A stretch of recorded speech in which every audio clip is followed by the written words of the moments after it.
Hey everyone, so I wanted to do a video today on karma. I posted one over a month ago now with regards to karma and my beliefs around that. And so this is going to be a little bit of repeat information, but this is a channeled message in particular for someone. I feel that it's really important to highlight this information once more because this is going to be relevant for whomever feels that this is coming up in my awareness for. So it's kind of heartbreaking to hear other people's perspectives sometimes on karma and how like anything that's perceived as negative that's going on in someone's life is because they deserve it. I think that's a very powerless position to be in, you know, when things happen that are seemingly beyond your control, and it's almost like an excuse, especially for like bad people or like ill-intentioned people or just people who aren't necessarily bad, but they just don't have, you know, they don't have the other person's, like they don't want to take accountability for their actions essentially. And so then they basically say, well, that's your karma because, you know, I wouldn't do that if you weren't available, or I wouldn't do that if you didn't deserve it somehow. Like just really a toxic mindset towards that. And people exhibit free will here on earth. That is our divine right. And obviously there are some people that are born into institutions or just different situations where that free will is very limited. The only free will that they have can sometimes be of the mind, where they want to perceive and how they want to perceive the situation that they're in. And it is up to the other people around them's free will on how to dictate what happens. And so there's a particular message for someone where you are feeling like being born into a family that mistreats you is your karma somehow. It's like, I must have done something bad or whatever it is. It's like, I'm being punished and this is my fault somehow. That's not true. I'm seeing the repeating numbers 48, so I see it 3 times. 48, 48, 48, and 24, which is divisible into 48. So that might be significant for you. And sometimes, like in this particular situation, it feels like that karma is on a family lineage. So it's not your direct family in particular for this, what I'm saying right now, but I'll get into the rest later. It's you breaking that lineage. You have the free will to break whatever legacy is associated with whatever you were born into. So your parents' legacy, whatever kind of situation is going on there, you are here and able to sever that and to change that. Because in doing that, it heals that family name. It heals everything that's associated with the DNA of the markup of you, your DNA markup. When it comes to those closest to you in your family who are directly mistreating you, there's the karma set forth from them onto you in the sense that you have the ability to liberate them from what binds them here. So through your distance, through your forgiveness, through your depth of understanding from your release of this trauma, it is liberating them, because as these people who mistreat you cross over, they will have a life review and they will see from a more pure perspective. And by what I mean by a more pure perspective is their soul is not going to take on the attributes of a human being, everything that clouds our vision while we're here, right? Anxieties, the pressures of society, whatever was indoctrinated into our life the moment that we were born, right? We're indoctrinated constantly. Our name is chosen for us, the place that we live, the community relationship, right? Like all of this is indoctrinated into us. And so from our most pure form, our most godliest form, right, where it's not bound by this human construct, right, which is basically the ego, and it's also the unenlightened part of us, and it's the part of us that in truth is regarded as sinful, right? Because as we are born, we are always combating against our human nature, our sinful nature, in order to become more enlightened, to become more purified, right? And to essentially, I'm using Christian terms, but this is obviously the path towards enlightenment in all forms of like enlightened religions or belief systems, where it's that repentance, which is like to turn away from anything that doesn't serve the greater good of other people and yourself, and to really commit towards that, right? We're only human beings, meaning we're going to come up all the time with temptations and frustrations in life, but we combat that, right? We restructure and we commit ourselves through discipline of the mind to become better people, right? And to learn from our mistakes and to humble ourselves, constantly humble ourselves in learning more about different things, and also shedding all of the parts, like from the adult perspective, it's like going back to being children, to that innocence, to that vulnerability, to that opportunity for us to really express ourselves in our truest form and accept people in their truest form, right? So you are going towards that path. It's not perfect. No one's perfect. And it's not easy. And there will be transgressions. But in comparison to a lot of people in your family or people surrounding you, you can see the difference, because this is your part of your journey in life, is to reach that form of enlightenment and awareness. Because as these people cross over, they're going to see the impact that they left on other people's lives. And it's going to be very painful and sorrowful, because it'll show the vibrations, of how that interaction subsequently creates a ripple effect in other people's lives that they don't even know. It just creates this journey of trauma amongst other people. And with you, it stops. With you, there's forgiveness. With you, there's understanding. With you, there's patience. With you, there is a healthy form of distance. Because I do see that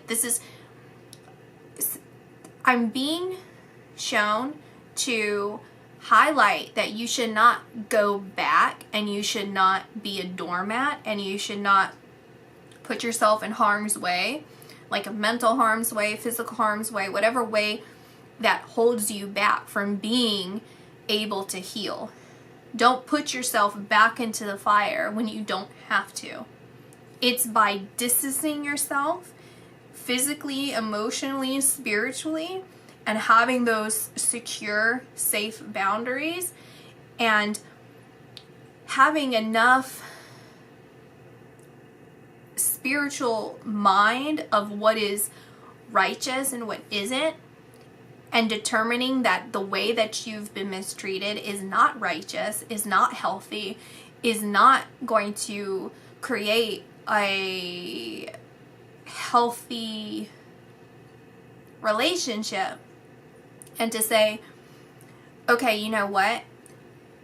I can forgive them from a distance. I can heal from a distance. I will do it on my terms, and I will commit myself to that, but it's not because I want something again with them or I don't want to form a relationship, but it's because this is for the betterment of me and the betterment of my soul, because as I can perform the best that I can, that is going to help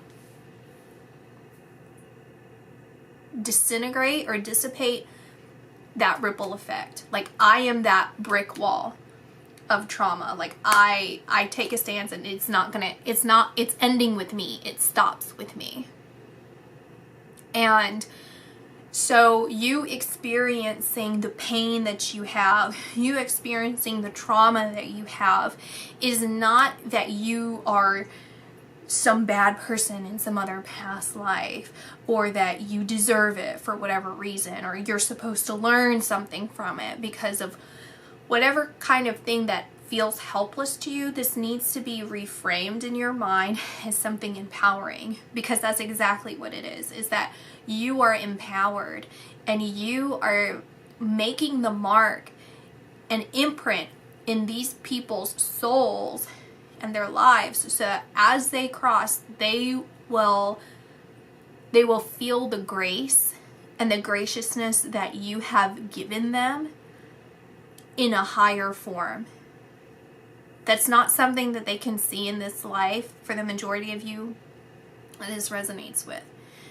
That is something that needs to happen when all of this human garbage, essentially, like all of this garbage, this emotional garbage and mental garbage that can occur from this torturous life. This earth can be very traumatic and is very traumatic, and oftentimes people don't realize they're living in trauma because it's so socially acceptable, or it's something that they just grew to feel is normal, right? Like when you're in the moment of being traumatized, it sometimes does not feel as terrible as the reality is. It's only until you give enough distance from it that you start realizing, whoa, it was a lot worse than I thought, you know?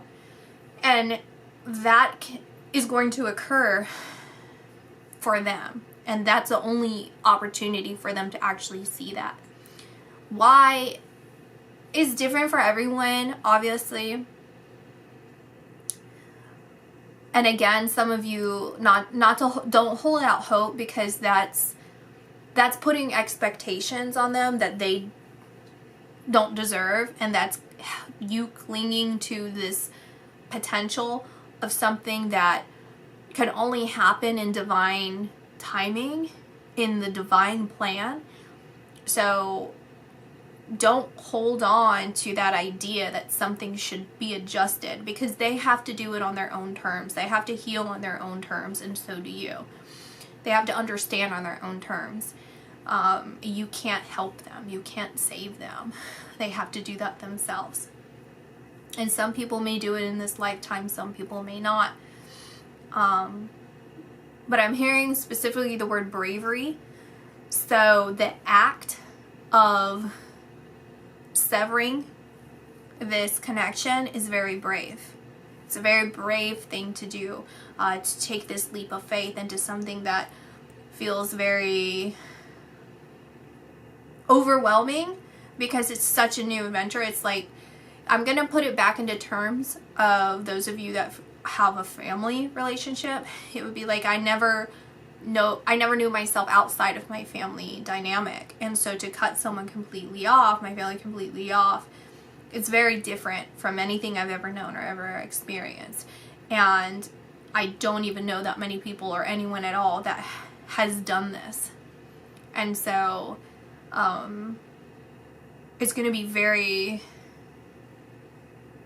it's restructuring everything, and it's very brave. In reality, it's very brave, and it will pay off dividends for you.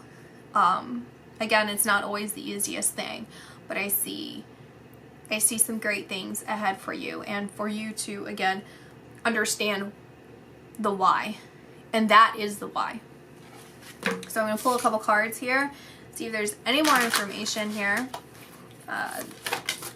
Needs to be added.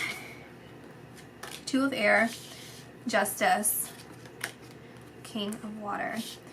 Being unable or unwilling to make a decision, a stalemate, pretending there is no problem.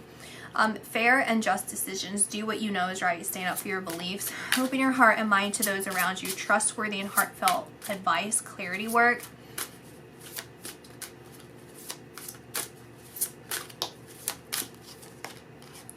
Ego. A false sense of entrapment. Being overly focused on material things. Negative or fear-based thoughts. The Ten of Earth at the bottom. Okay. Archangel Jophiel.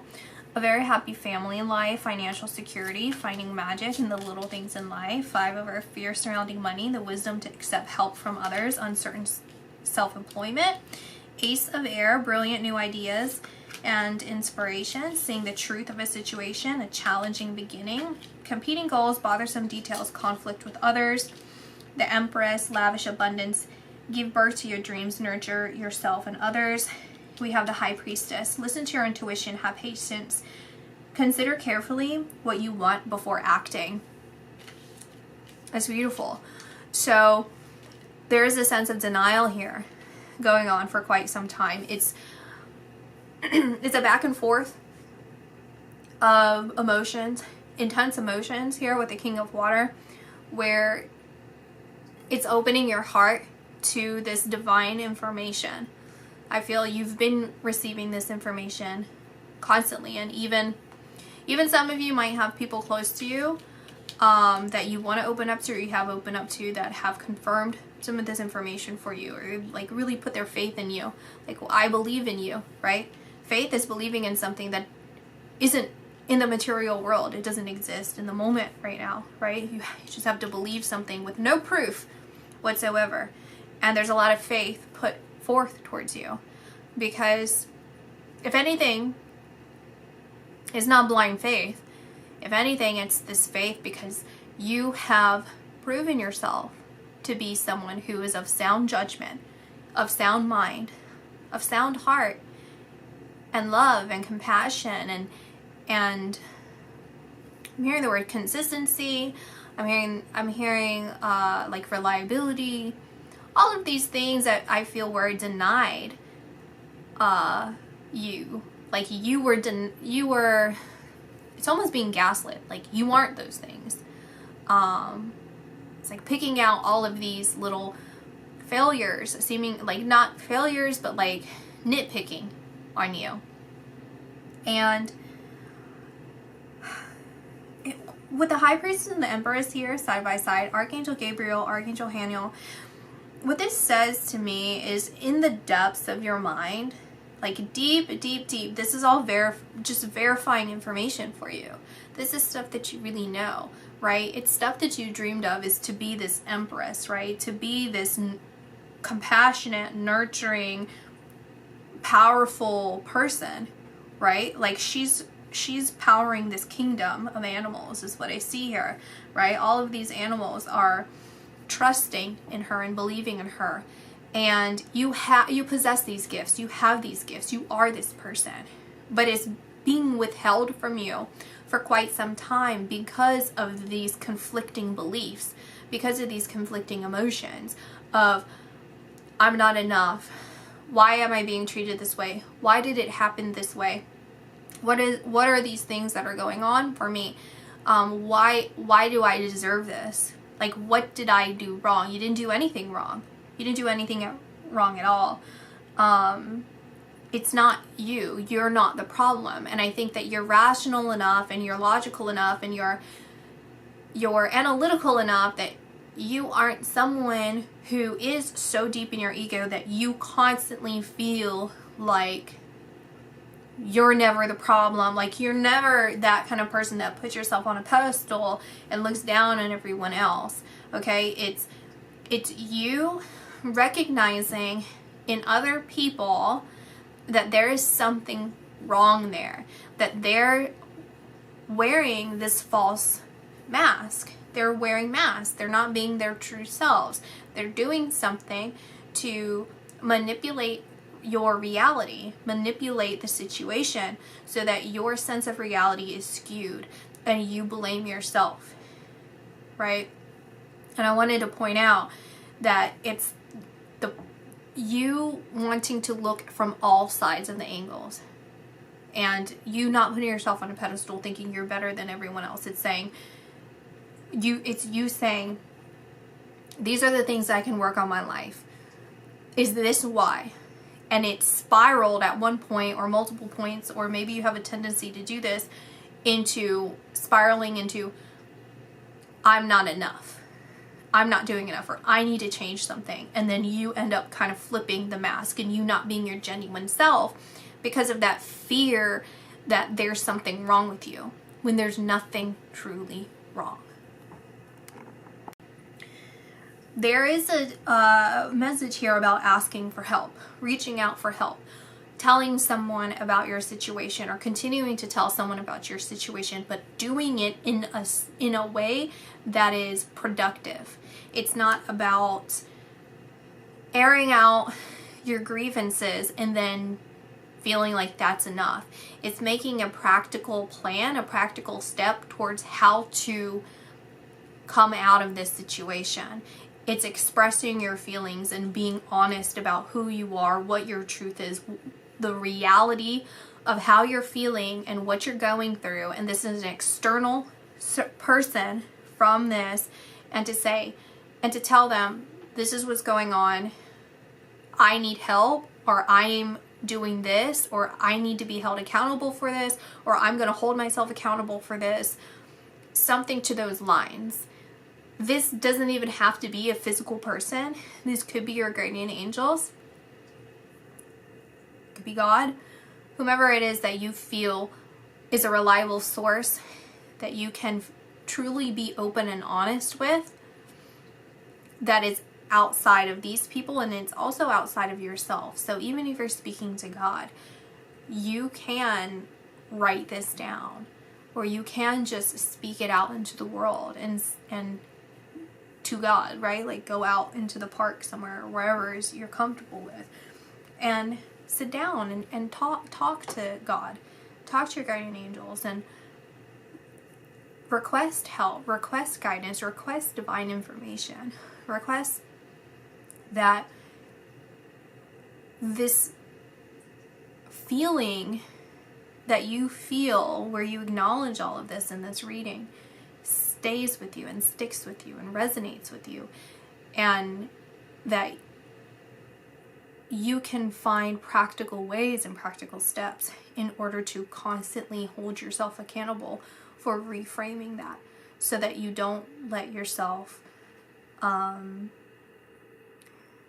like fall back into the hole. It's like you crawling out of this hole, this dirt hole, and the dirt just crumbling back in, right?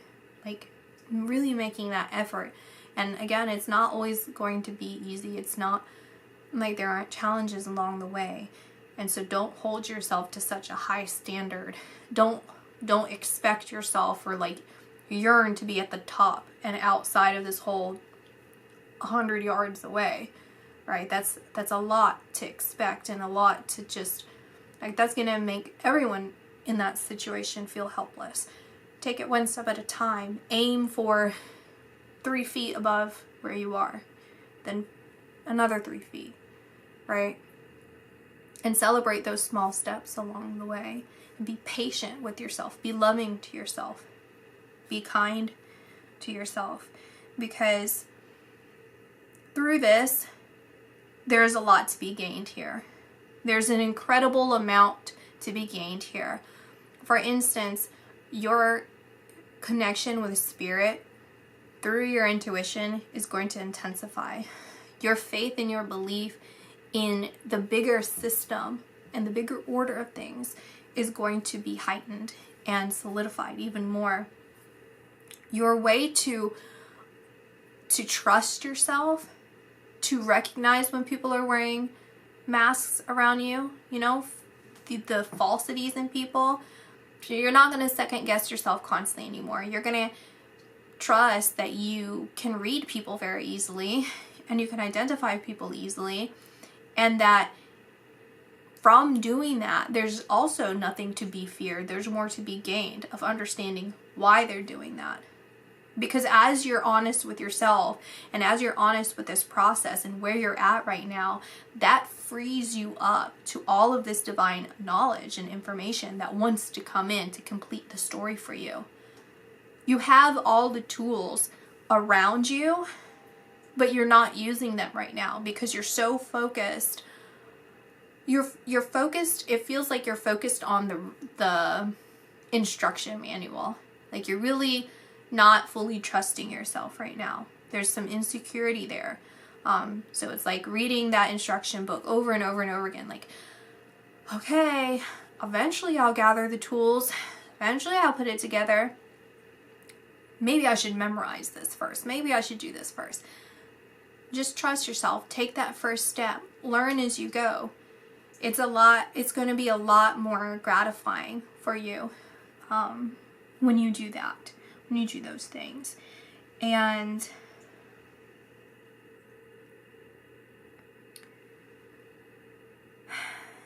let's see, just looking for more information here.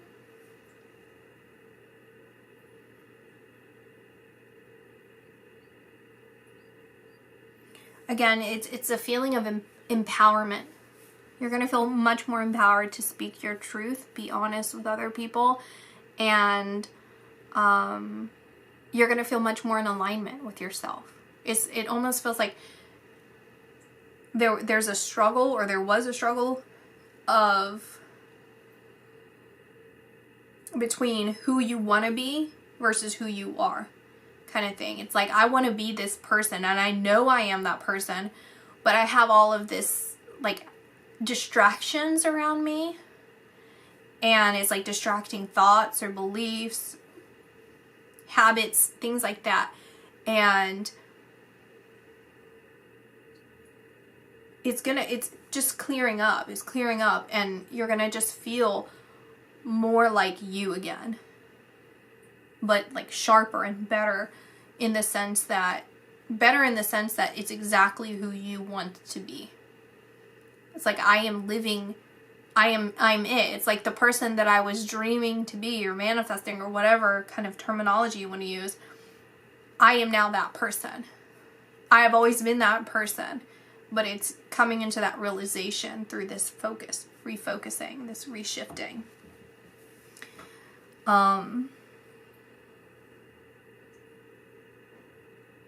And don't forget to play along the way is what I'm hearing.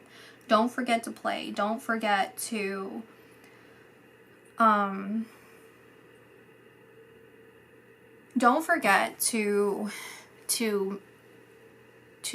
approach life with like a light step.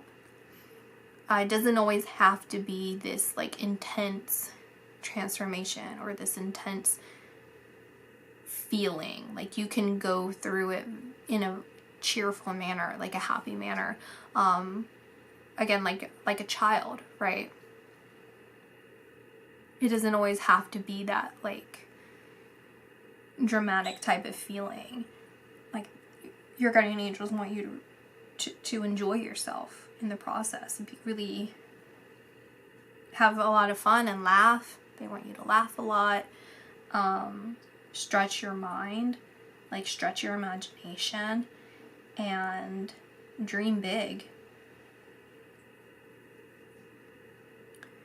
So that's what I see here, and I'll talk to you guys in my next video. Bye.